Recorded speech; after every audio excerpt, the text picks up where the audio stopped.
Welcome to Trauma and Transcendence, where healing meets awakening. I'm Amanda M. Dodd, your guide on this transformative journey. Thank you for joining me on this episode. Let's transcend together. Hello, Soulful Seeker. How are you doing? It feels like it has been eternity for me since we've sat down and just been you and I. So, goodness. What has been happening?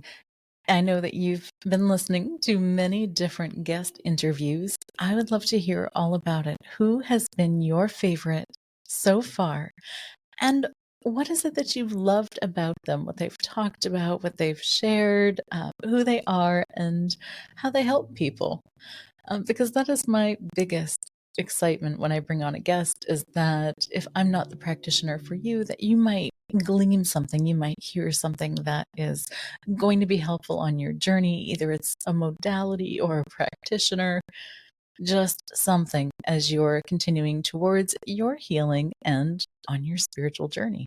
So do make sure that you let me know which guests you're enjoying and what it is about them that you love so that I can bring you some more. I think since we last had a podcast episode of just you and I want to say it was probably me talking about my mediumship journey. And we still have a long way to go on that. Unfortunately, that is not today's episode.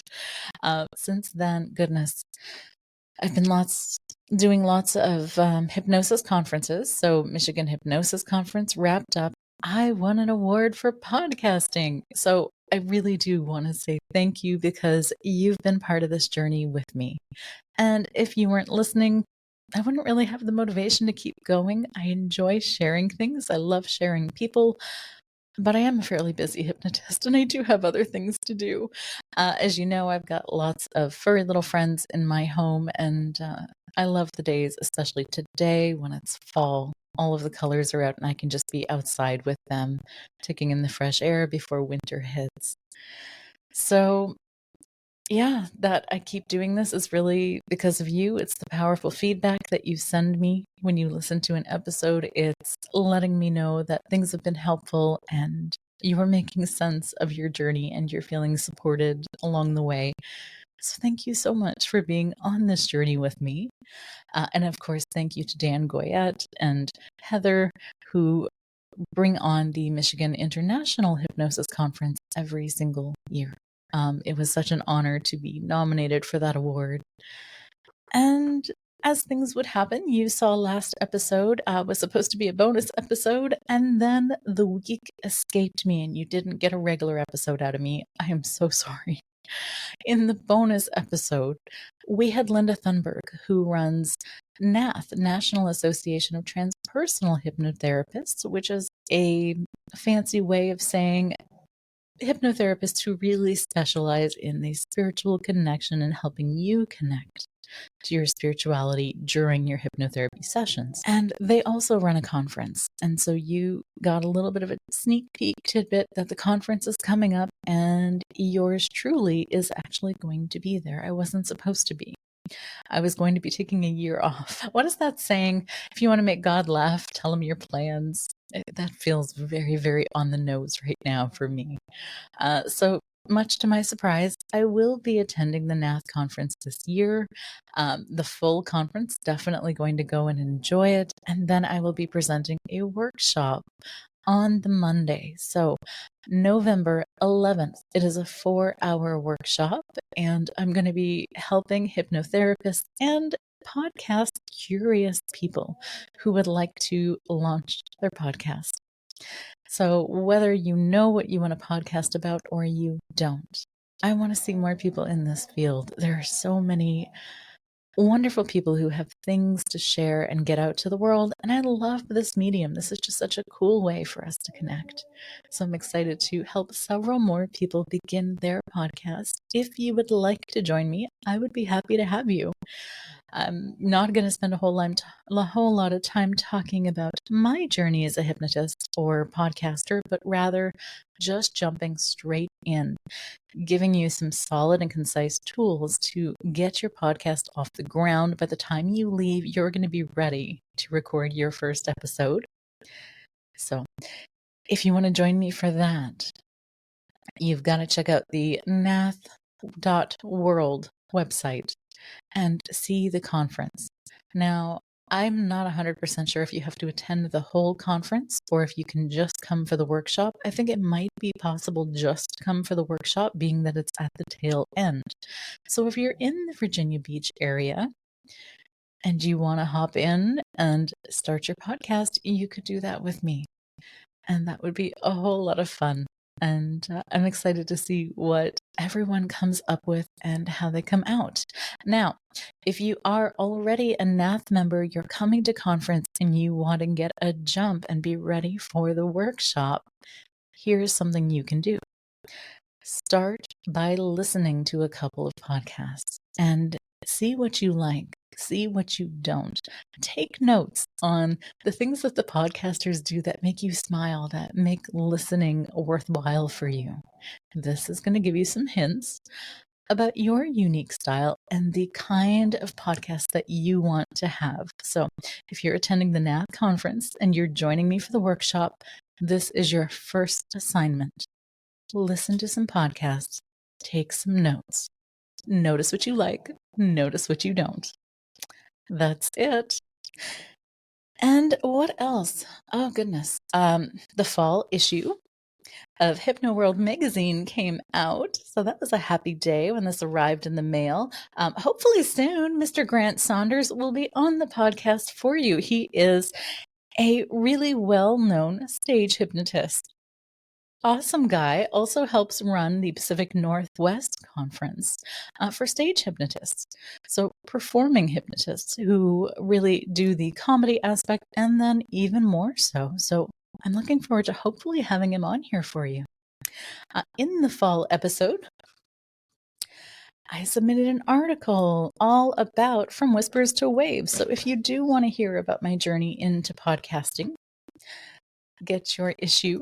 They will be available on the website. I want to say HypnoWorld Magazine. If you type that into Google, you will find it. And it's just been an exciting time back since I've been home. It feels like it's been a little nonstop. Every time I go to a conference, there's the preparation for the conference. Of course, there's preparing for my presentation, my talks, the travel, there's coming home, getting reintegrated into home life and routine, and then catching up on my business and keeping the podcast afloat. So sometimes I feel a little bit like an octopus with all my arms in the air, just trying to juggle and balance it all. So truly, my apologies for no episode last week. I don't even know what happened. I knew exactly what I wanted to talk about, and the week just ran away from me. It was wild. I have no idea where the time went. Absolutely crazy. I did do a psychic fair locally. Elizabeth Howell had her psychic fair, and that was a really wonderful day. So that was part of it. I was getting out and meeting people and having a good time with that. And then just, oh my goodness, the clients, just one after another after another. So trying to get everybody scheduled and caught up and supported on their journey as they're doing their healing. And that's where I've been, also preparing the house for winter. But what have you been doing? I'd really like to hear, what have you been learning or exploring while I've kind of not been as available? So that would be great to know. Goodness, I have joined 2 new associations for hypnotherapy. I am now a proud member of IACT and IMDHA. Actually got their magazine in the mail today, Unlimited Human. This is the summer edition. So I'm getting caught up. And that's been pretty amazing. They have so many resources. And as I've said it before, hypnotherapy is a weird kind of profession. We're all sort of alone in our own little isolated bubble, unless we get out and go to conferences and network with other hypnotists and keep up on our credentials. You can see behind me, there's new certificates for the year, and I'm keeping up on my studies so that I can have new and wonderful things to explore. Today, I'd really like to talk about soul loss with you. Now, this isn't something that I learned from hypnotherapy or during my training of hypnotherapy. In fact, this came much earlier in my spirituality and in my work. I want to say that this occurred right as I was somewhere between, no, I think this was after I took Usui Karuna. Yeah, both of them. Both Reiki trainings, master teacher trainings for each. And right after that, I was also in a phase of doing a lot of psychic readings. I was on a radio show back then. I don't know if anyone remembers it. It was on Blog Talk Radio. And I had just really opened up all of my abilities at that point, consciously, intentionally, and really, really powerfully. One of the books that I had read was by Doreen Virtue, and I want to say it was called Angel Therapy. And somewhere within Angel Therapy, I was reading and I had the sudden hit of inspiration that what I really wanted to do was start a journal and begin communicating with my archangels and my guides. And so I did. And the first thing that I did was set an intention. And be very careful with this because as you set these intentions, they can manifest very, very powerfully. And it can be exciting, but also a little bit astounding and surprising and overwhelming. And so as I had done that, the intention I set was for me to begin to connect with each archangel, to know them by energy as well as color. And I also wanted to differentiate their names. That was my intention. I want to know you by name, by energy, and by aura color. And so indeed, they began to make themselves known, and I started to really connect and communicate. And so that's when my journey as an angel intuitive really became more conscious and intentional and a big practice in my life. And somewhere within that time period, I was a caregiver and I was really quite burned out. It was overwhelming to be a caregiver. I felt isolated and alone on so many parts of that journey. And that was a big reason why I went into spirituality back then. And I want to say that was around 2010, 2011 was when I began to really dive in. And what I was noticing was that I was having a little bit of vicarious trauma, almost like I had secondhand trauma through witnessing what my stepchild had gone through with his other family members. And that was a really weird thing for me because it wasn't something that any doctor or physician had pointed out to me. What I was aware of was I was waking up in the morning and my breath was just kind of caught in my throat before my feet even hit the ground. Sometimes I would wake up having a flashback, having a bad dream, or having an anxiety attack. I would say that that probably was PTSD, and I was just kind of catching wind of it. And so what I knew I needed to do was begin that whole self-care journey and to really take care of myself a lot better. And so that's what Reiki had done for me.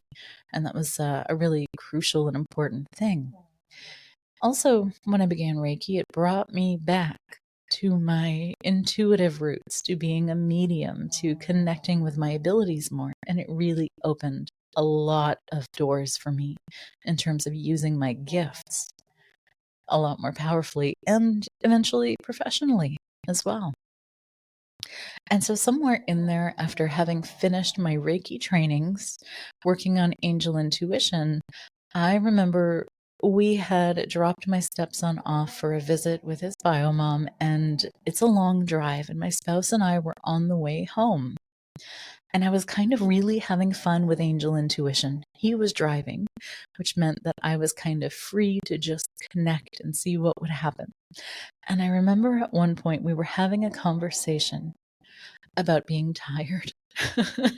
And he felt like he'd had some power loss, and he was wondering, and he challenged me playfully to connect with Archangel Michael and to ask if power can just be restored.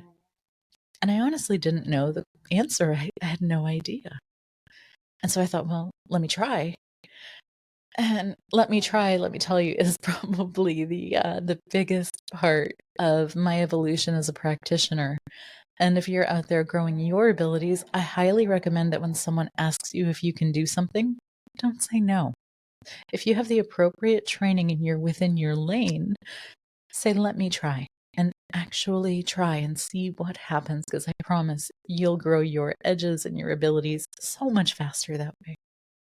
In any case, I did. I dropped into meditation and I asked Archangel Michael, Alan is feeling low on energy. What can he do? Of course, the first answer Alan was not thrilled with. And it was something along the lines of eat your greens, telling Alan to eat his vegetables. I thought it was the funniest thing because, again, on the nose. And he's like, well, oh, that's awful. That's going to take forever. Isn't there a faster way? He asked me. And I thought, I don't know. Let me ask. And I'll try again. Connect with Archangel Michael again. Is there another way? Is there a faster way? And he said yes. And he began to show me an energetic process of pulling power back into the body after it's been lost. And I thought, whoa, hold on a minute. There's a whole lot more there than I was ready for, because there we were driving in the car on the way back. I didn't have anything to write with. I didn't want to forget anything. And so I kind of went in and I was like, okay, pause for a moment.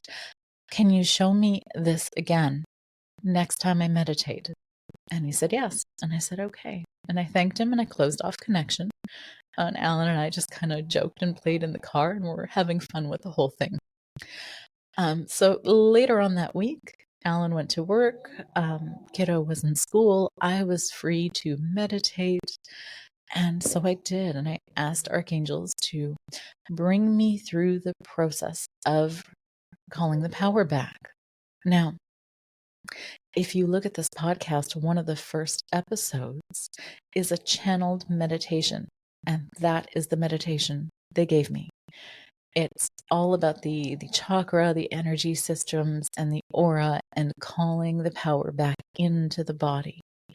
And it was done in such a unique way. And the fabulous thing about this is I wasn't a hypnotist when I made this. And yet the wording is so specific and so precise and perfect that even as a hypnotist, I'm still blown away when I go back over this meditation or I take myself through it. Now, that was a really deep process. So I spent over an hour downloading or receiving this from the angels, having them show me through meditation what this needed to look like. And again, I was like, hold on, there's a lot here. Can you take me through this word by word and help me write it down? And Archangel Michael did. And so literally I sat at my computer with a Word file open. I wasn't much of a writer then. I didn't spend a whole lot of time writing. And I was like kind of dictating everything. He was speaking. I was writing it all down. I was like a stenographer almost. And so I wrote the whole thing down. And then I recorded it from that writing. And still to this day, it's one of my favorite meditations to practice for myself when I feel like I want to call my power back, when I need a boost of energy, and when I want to clear my chakras and my energy system. And I send this to everybody because it really is helpful and powerful. It is a long meditation. You can't do this while driving. You can't do this while doing other things because it is hypnotic in nature, even though I wasn't a hypnotist when I channeled this. So what does all this have to do with soul loss? That's where my education about soul loss began. And essentially, what I had learned is that soul loss is when we have lost part of our essence. Now, when you think of the soul, I really want to invite you to think of the soul as being a multifaceted gem, and that little pieces of it can kind of fracture or splinter off. And this can be done as a means of self preservation. It can be done as an act of love. When we want to protect someone, we might send a piece of our soul with them, consciously, unconsciously. I've seen both. And so also in moments of shock, in moments of trauma, and moments of great pain, all of those, in a moment of just being purely startled. I remember when I started to read into shamanic books and to learn more, because it wasn't long after my Reiki training that I actually did get a little bit of training in doing shamanic journey. And within shamanic journey, that opened me up to the path and intuition even more largely. And so that's when we heard more about soul loss and all of the aspects that shamans work with in terms of soul retrieval. So if we can lose it, thankfully, we can find it. We can call it back. Another thing that happens is sometimes our essence can be stolen. It can be taken from someone in a moment of manipulation or maliciousness. And so over the next few years, I want to say that I'd had a lot more one-on-one, hands-on personal experience with that. And that was pretty wild. So within that, what I realized is that Archangel meditation is partly calling the power of the soul back. Now, also on the other side, what I realized is it didn't work for all types of soul loss. It didn't work for the soul loss that occurred when someone was growing up as a child and possibly suffered horrendous acts, how they may have cast off their soul in a moment to protect themselves. And so that fragment kind of goes out through space and through time. And sometimes other people can pick them up and carry them. Sometimes they are just in a void, in a space of nothingness. And often the part of the soul that's there doesn't age. It remains exactly as it was in that moment. And what can be noted is the person changes drastically when that's happened. So how do you know if you've had soul loss? Soul loss can happen out of a moment of surprise. One of my favorite stories is Sandra Ingerman, a really well-known shaman, in one of her books, talking about how just an alarm clock that's too jarring in the morning. Have you ever been doing that, where you've slept and something startles you awake and you feel like you just fly and fall back into your body? And it comes with like your heart racing out of your chest and trying to catch your breath. But that could be a moment of soul loss as well. The shock of it, the jarringness of it when you're in the astral and you're dreaming and traveling. That could be one. And it always kind of makes me laugh, because I felt like I witnessed my spouse do that for years and years. Every time his alarm would go off, I don't know where he was in space and time, but it seemed like he was crash landing back into his body. And he'd look pale as a ghost when he'd wake up, trying to deal with this alarm. And sometimes he couldn't. Sometimes the alarm went off 2 and 3 times. In any case, I began to practice more and more on myself. And so what I noticed for myself was that I became more integrated, more whole, and more present. When I was experiencing soul loss, it felt like I was lost. I was distracted, like something was missing, and I couldn't quite put my name on it. Like the emotions I was experiencing weren't entirely being felt in the way that they should be. And so when you think about PTSD and you think about trauma, and this is where the trauma-informed portion of this comes in, we have very different words for those. We might call that numbness. We might call that derealization or depersonalization. when the surroundings around you don't feel real, or you don't feel like you're in your body. You feel like you're watching things from maybe behind your body or just outside of the body. You may notice this if someone's not in their body, because as they're walking, they will judge a little bit off and they'll walk into things. They will walk into walls, they'll walk into doors. Been there, done it, highly don't recommend.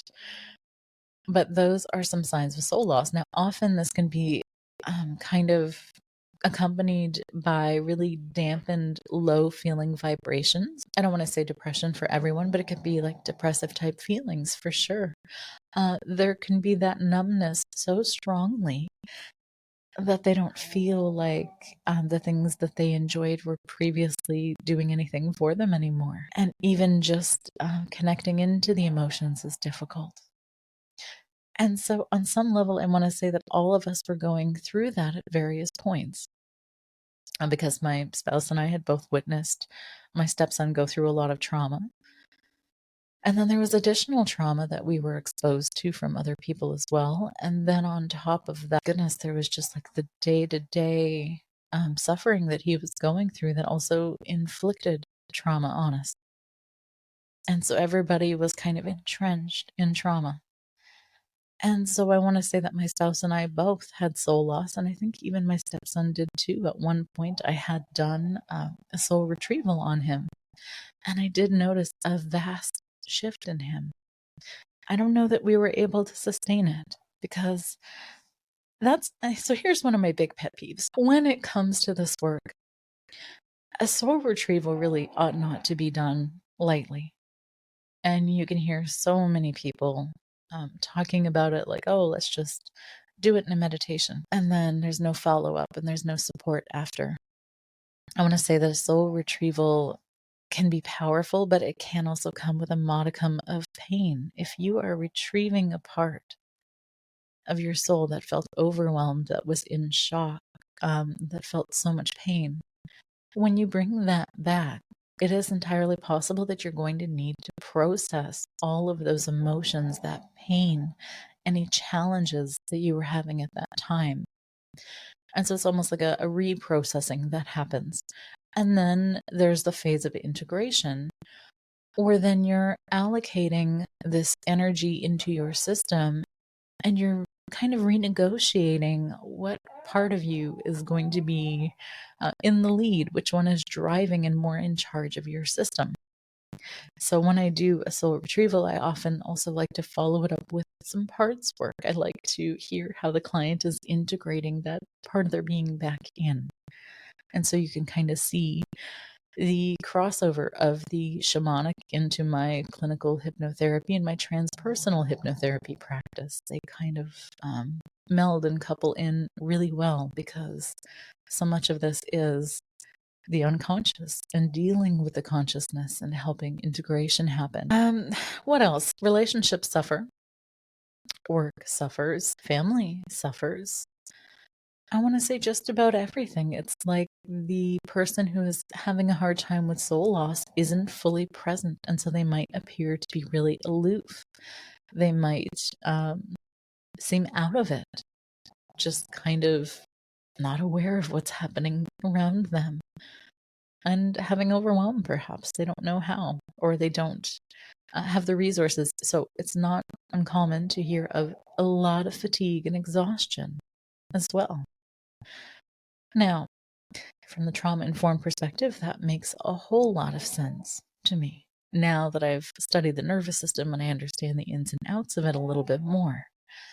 If they've just undergone a trauma at some point, it's natural that they might be in a fight or flight kind of response in the nervous system. That's very taxing. That takes a lot of energy. For someone who's in a flight response in the nervous system, they are essentially living in hypervigilance. They are tracking everything around them at all times. That puts an incredible amount of stress on the body, on the emotions, but overall the adrenals, the kidneys, and so it's not sustainable. And eventually it leads to these kind of little mini cycles of living in flight that can look like a lot of productivity, somebody not stopping, constantly working and producing and thriving. It might look like on the outside. They may look a little neurotic. They may look like they're an overachiever, right? That would be like a form of overfunctioning with PD. And then they have these cycles of crashing where literally they can't pull themselves out of bed. And so it's kind of a freeze state in the nervous system where then they have wonderful productivity and then boom, they may have several days, weeks, however long, where they can't get out of bed. They want to watch TV all day. They've got no energy, no motivation, no emotional availability whatsoever. So that all makes a whole lot more sense now as to why trying to integrate that back in is going to need some work with the nervous system as well. So much to explore with soul loss. Previously, I had written a blog about it. You're welcome to find it on my website because it's a good, curious read. And I want to say this image of in Alice in Wonderland, the tailor, the Mad Hatter. And it's one of those memes that has Johnny Depp in it and says, "Oh, you've lost your muchness." And that's what soul loss feels like. Like the person is a shadow of themselves, that they're not fully there or fully present. And of course, if we're not fully there or fully present, we can't give something 100%. If you're only having 83% available, you can't give 100%. It would be so taxing and exhausting because then you're trying to overperform. So when we begin to look at ways to call the soul back, soul retrieval is how they do it in the shamanic method. I like to do this through hypnotherapy and hypnosis. Now, I didn't always. I used to at first do this through actual shamanic journey. I would go in shamanic journey on my own or on someone else's behalf to recall that part of the soul. And those are two very different experiences because when I do it on someone's behalf, I'm going in and I'm learning some things, but I'm seeing it through my own perspective. Whereas if I'm doing it through hypnotherapy, then I'm guiding the person. They're having the experience. I'm not in the middle at all. And they're seeing it for themselves and reconciling everything that's happened. And that's really beautiful because that also puts you back in the driver's seat, back in control of your life and of your healing. You're then an active party, and that's really exciting. What else? So again, after we do a session like a soul retrieval, typically one session is enough given most situations. Now, if there's been repeated trauma after trauma for a lifetime, it may take more than one. Integration is something that we don't want to rush. We want to give it time. We want to check back in, maybe do some parts work. Parts work is a different approach. Now, I don't think there is a method of parts work within shamanism. I think it's very much a hypnotherapy practice. And parts work is about looking at the parts of a person. So for me, for example, there's the part of me that's a dog mom. There's a part of me that's a hypnotist. There's a part of me that is even a podcaster now. There's the part of me that's a wife. There's a part of me that remembers being a teenager, remembers my early 20s and being more of a free spirit. And they all have different needs, different roles, different responsibilities, different abilities and skills even. If someone has done a lot of self-work, what you'll notice is they are very integrated and they conduct themselves like an adult. They've probably integrated the inner child part, helped it to grow and to heal. And that's something I'm super grateful for learning from Patrick Singleton in his hypnotherapy practice. And I think I've spoken about him here before, but he actually showed me on how to take apart and to help it to grow, to evolve, to change so that it's no longer stuck in time and space. And so for me, parts work is that beautiful ability for me to go in and to mediate between my client and the part of them that may be going in a different direction. Sometimes that feels like self-sabotage. Oftentimes, when I'm working with people overcoming addictions, often there is a part involved that is trying to keep them safe or has another need that it's trying to get met first. And so I'm essentially mediating between the two of them and renegotiating how they function and who gets to be in the driver's seat, making the majority of the decisions over their lives. Now, when I did parts work, that was powerful. Oftentimes when people ask me, Amanda, how do I heal? I say, become an entrepreneur. To become an entrepreneur, you're going to be faced with every aspect of yourself, all of your parts, all of your fears, any patterns that you have. Everything will be front and center as you step into this new role, or perhaps create a new part as an entrepreneur. Everything comes to face, but most of all, the unconscious and the shadow become conscious and become very real patterns that you then have to contend with. And so as I wanted to step out as an entrepreneur, what I was aware of was feeling very much afraid and uncomfortable to be seen. There was the part of me that felt unworthy, and so I undercharged for sessions for a very long time, or I gave sessions away for free for a long time. And it wasn't until I had a colleague help me and we went and connected to the part of me that was sabotaging myself as an entrepreneur. Oh boy. A lot of people are sometimes afraid of these sessions. They are not something to be afraid of. They're so gentle and so loving. And the thing that I love is the integration and the wholeness that people feel. And that's what I felt. So after that session, we found a very scared, frightened 11-year-old me, began to work her through what she had been through and to help her understand who I am now, the skills I've learned, who I've become, and who I'm wanting to become and what direction I'd like to head in. And so that colleague mediated for me and the part, and I got the part to mature and grow up. And man, oh man, I had no idea that for months and now years after, the benefits of that are still rippling through my life. And now I'm able to offer these sessions. And so what I just find is people find a wholeness that they didn't know existed. And if you've had soul loss, that can often feel like having a hole in the center of you, like there's a pit that can't be filled, or like a piece is just definitely missing. It's something else to consider. So I say parts work after a soul retrieval to help with the integration. One, to see how is that soul fragment now reintegrating back into the system, and who is kind of behind the driving force in my client unconsciously, who's making the decisions behind the scene. And does it agree with the conscious things they're aiming for in life? It's very deep, very, very, very deep, non-surface work here. And so I do love to check in and see how that's going. And if any help is needed for integration, then that's an opportunity to do that. Because for months and years after, the person will begin to change.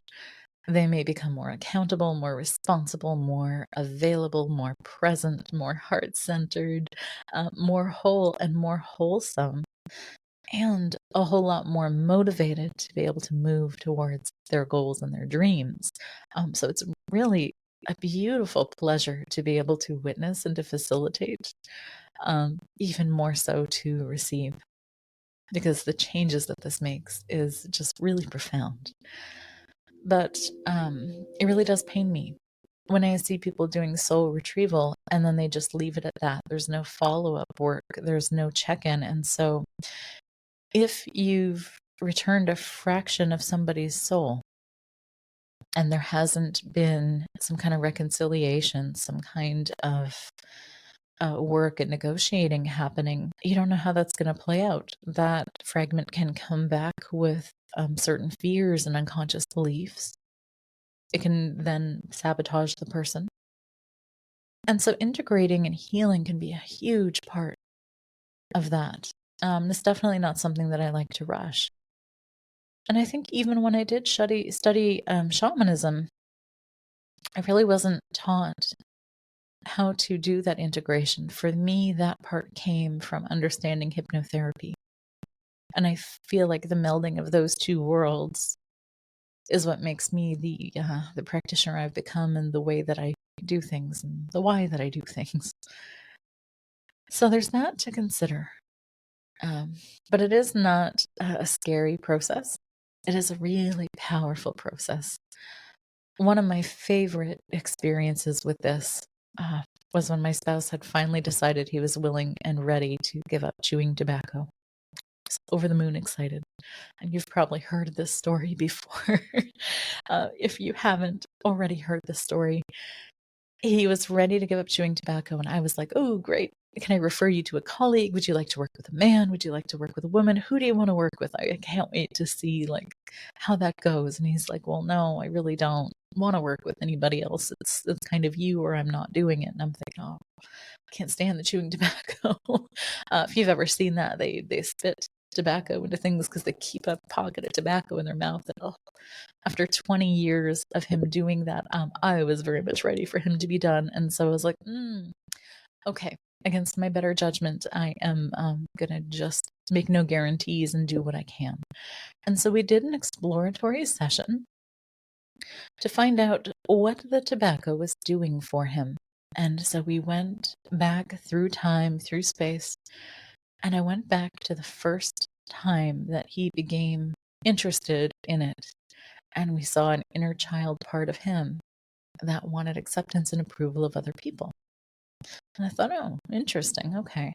Did some negotiating there. No longer needed it. Okay, great. We moved forward. Do you still need the tobacco? And he's like, yeah, I do. And I'm like, really? What do you need it for? Where is it going? And he actually physically motioned with his hand down to a place in his chest, around his heart, where he was stuffing the tobacco in because he felt like part of him was missing. At that point, I had been freshly trained on soul retrieval from a hypnotherapy perspective with a previous guest we'd had on this podcast, Gazalea Davis. So she found a really beautiful way, being a Siberian shaman, to integrate this work into hypnotherapy. And that was part of my learning and training. I had just come through that. So his timing to quit tobacco was impeccable for him and for me, because I don't know that I would have had the proper skill to deal with what we had found. And essentially, he was using the tobacco to fill that space in his heart where his soul had gone missing. And I said, oh, your soul is missing. Where did it go? And so I had him follow it and trace it until he found it with his ex-wife. In a moment of trauma, he had lost part of his soul. It had been stolen. And so in that moment, I then walked him through renegotiating, getting it back. And the wild thing about this is not only do the people who are having the soul retrieval have experiences, but so do the people that were holding the fragments and parts of them. That's extra energy that did not belong to them. And so you can actually see a change in them too, even if they're consciously unaware of what's taken place. That was fascinating. Here's my favorite part of the whole thing. And this is why I continue to work with people afterwards. Because, of course, he was able to get that soul fragment back. We integrated it in, did all the healing and things that needed done, established boundaries that needed to be set for him to maintain his soul essence and his wholeness. The next morning, this is a man who almost missed the birth of his son because he could not wake up when his wife previously had to give birth. She couldn't wake him. She ended up going to the hospital without him. This is the man we're talking about. The next morning at 7 a.m., he woke up without a single alarm. This is a man who would hit snooze on the alarm 2 and 3 times, and I'd be ready to strangle him in the morning because after an alarm going off 2 and 3 times, there's no way I'm getting back to sleep. And we don't have the same schedule, so he gets up really early. But it was wild to me when the next morning he woke up at 7 a.m. and he was happy, in a good mood, smiling and pleasant, wide awake, energized, and ready to go. He kind of looked at me and I kind of looked at him, and he was like, "What did you do to me?" And I kind of laughed, and it's like, no, that is not something within my control. But it is the perfect example of when we bring a soul part back in, some of the added benefits that can happen. We never know. We know that hypnosis works. We know that the client is always going to win, but it's kind of like the lottery. We never know how much and we never know when. And so for him, not only did he quit chewing tobacco, and he hasn't gone back, and now it's been 3-4 years, no, longer. It's been almost 5 years since then. So he's been tobacco free for 5 years. But not only did he gain that back, but he gained back the part of him that was able to get up in the morning, be happy, energized, and in a good mood. And we didn't even know that was missing, but it was cast off with that same part of his soul. And so when we called it back, we integrated in, everything was safe and aligned. He gained that back. Very, very surprising. I don't know what will happen if you come to explore that, but I do know that you are going to want to have the right people in place. You're going to want to have someone who's going to follow up with you to make sure that everything is negotiated and integrated really, really beautifully and well, so that after you go through that and you've reclaimed those really powerful, important parts of yourself, that everything's going in the direction that you want it to go in, and you're not contending with any possible behaviors you weren't anticipating. Some of these soul fragments, they have their own unconscious beliefs tied in. They have their own patterns, their own skills, their own abilities, and you're bringing those back in. So you want to make sure that it's going to be in a way that is for your highest good. So that was what I was wanting to talk to you about today. It's such just a wild and powerful journey, and I've had so many neat encounters. One of the things I like about the Laura Whitworth style of spirit releasement, SCHH, is that she includes soul fragments being brought in, but we don't see a larger focus or deeper session to it. And I would actually just explore it on its own. And so if someone's coming in, we're going to work directly on that. And then we'll follow up with probably a parts therapy session to make sure that everything is integrated smoothly and well. So, how could you know if you've lost part of your essence or soul, and if it's time to claim it back? I would say if you are feeling like you are not a whole, aligned, and integrated being, if you don't feel present regularly on a regular, long time kind of basis, that's a big part of it. If you're not really experiencing your life as though you are in charge, and you're not excited by the way that you're living and the choices that you're making, if something feels missing, those are all hints. What else? Ability to do new things. People with soul loss, they're kind of stuck living in a rut. It's the same day after day. They don't do new things. They don't go new places. They don't try stuff. They don't meet new people or make new friends. It really is a very isolating kind of experience. Definitely that. So if you've been through trauma, that can be part of it. Another part of it, though, is love. If you've loved someone and you've had to let them go, or even if it was brief, you might say, oh, they took a piece of my heart when they left. Or sometimes when people travel, they fall in love with a place. Maybe they've had a past life there. They return, they feel that resonance. They go, oh, I left part of my soul there. You can hear it in people's language. I find that fascinating. So I rarely diagnose anything like that at all. I don't do diagnosing. I'm not a doctor, but certainly doctors don't talk about soul loss either. In any case, I don't assume that the person has lost part of their soul. But if they have, more often than not, their language will reflect it. They will I might say, when did you notice this shift? When did you lose interest in things? When did you start feeling like you weren't in your body anymore, if they'd already described that? And they might say, oh, this one thing happened and my soul was crushed that day. And they'll use the language. They will actually call it out. And that's how powerful we are. They know it unconsciously. And then I help to make it conscious. And then they get to do the healing work and integrate and become whole and wholesome and really enjoy life and live to the fullest. It's just the coolest thing to be able to facilitate and to witness. In any case, I'm hoping that that's given you some things to explore, to think about, and see if you can pinpoint places in your life when you've had those phenomena happen. Have you tried to call your essence, your soul, back? For the small things, you can. For the bigger things, you may need a little bit of support. You could reach out to me. I'm happy to either refer you to someone that I know and trust or work with you depending on if I'm a right match for you.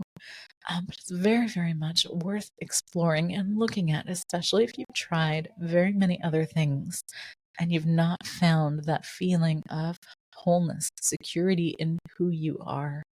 Goodness, when I did that parts work and integrated the parts of my soul back, I absolutely stepped into my power at that time, and that was really exciting.